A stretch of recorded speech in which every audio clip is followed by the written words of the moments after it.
අපි හැමෝම කැමති ලස්සනට ඉන්න. ලස්සන කියන්නේ මොකක්ද? සුදු හමක්ද, මිලාදික ඇඳුම්ද, නැත්නම් හැමෝම බලන මොහොනක්ද? අහන්න.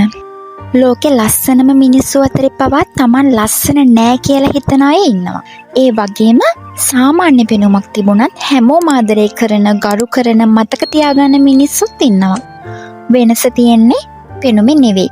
වෙනස තියෙන්නේ ආකල්පේ. ලස්සනකම මූණෙන් පටන් ගන්නෙ නෑ. අපි ජීවත් වෙන්නේ කම්පෙයාර් කරන ලෝකෙක. සෝෂල් මීඩියා ඕපන් කළාම perfect faces, perfect bodies, perfect lives. එතකොට අපි හිතනවා මං ඒ තරම් ලස්සන නෑ. හැබැයි ඔයා කම්පෙයාර් කරන්නේ ඔයාගේ ඇත්ත ජීවිතය කෙනෙක්ගේ එඩිට් කරපු highlights එක්ක. ඒක සාධාරණ තරගයක් නෙවෙයි. මීට ගොඩාක් කාලයකට කලින් හම්බුණ හොඳ මිනිස්සෙක් ඔයාට මතකද? ඔව්. ඇයි ඒ? එයාගේ පෙනුම ලස්සන නිසාද? නෑ. එයාගේ හිත ලස්සන නිසා. එයා කතා කරපු විදිහ නිසා. එයා දීපු ගෞරවය නිසා. සැබෑ ලස්සනකම කියන්නේ අනිත් අයට දැනෙන ශක්තියක්. ගොඩක් අය ජීවිතේ නාස්ති කරගන්නේ Taman නොවන කෙනෙක් වෙන්න උත්සාහ කරලා. ඔයාගේ උස, සමේ පාට, ඔයාගේ මුහුණ හැමදේම වෙනස් කරන්න උත්සාහ කරනවා. හැබැයි සාමය ලැබෙන්නේ Tamanව පිළිගත්ත දවසේ. කොන්ෆිඩන්ස් නැති ලස්සනකම බැටරි නැති ටෝච් එකක් වගේ. ඒ වගේම කොන්ෆිඩන්ස් තියෙන කෙනෙක් කාමරයකට ඇතුල් වුණත් වෙනමම එනර්ජි එකක් දැනෙනවා. ඒක මිලදී ගන්න බෑ. ඒක ගොඩ නගා ගන්න ඕනි.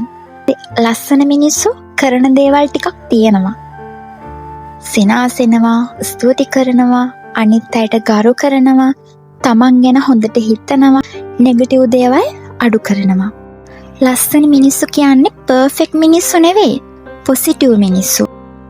ලෝකෙ ගොඩක් අය මුහුණ ලස්සන කරනවා. හැබැයි හිත ලස්සන කරන්න අමතක කරනවා. ඊර්ෂ්‍යාවෙන් පිරුණු හිතක් කවදාවත් ලස්සන නෑ. වෛරයෙන් පිරුණු හිතක් කවදාවත් ලස්සන නෑ. ආදරයෙන් පිරුණු හිතක් හැමදාම ලස්සනයි. අද ඉඳන් ඔයාගේ වැරදි අඩුපාඩු දිහා විතරක් බලන්න එපා. ඔයාගේ වටිනාකමත් බලන්න. ඔයා තවමත් නැගිටිනවා. තවමත් උත්සාහ කරනවා. තවමත් හීන දකිනවා. ඒක ලස්සනයි. අහන්න. ලෝකයේ කියන ලස්සනම පසුපස දුවන්න එපා. ඔයාගේ ආලෝකය හොයාගන්න. මොකද ඇත්තටම ලස්සන මිනිස්සු කියන්නේ හැමෝම බලන මිනිස්සු නෙවෙයි. හැමෝටම හොඳ හැඟීමක් දෙන මිනිස්සු. ඒ නිසා අද ඉඳන් එක දෙයක් මතක තියාගන්න. ලස්සන හිතක් ඇති මිනිස්සෙක් වෙන්න උත්සාහ කරන්න. එදාට ඔයාගේ මූණටත්, ඔයාගේ ජීවිතයටත්, ඔයාගේ අනාගතයටත් වෙනමම ආලෝකයක් ලැබෙයි. අවධානයෙන් ඉන්න, වර්ධනය වෙන්න. ජය ගන්න මේ පීක් මයින්ඩ්.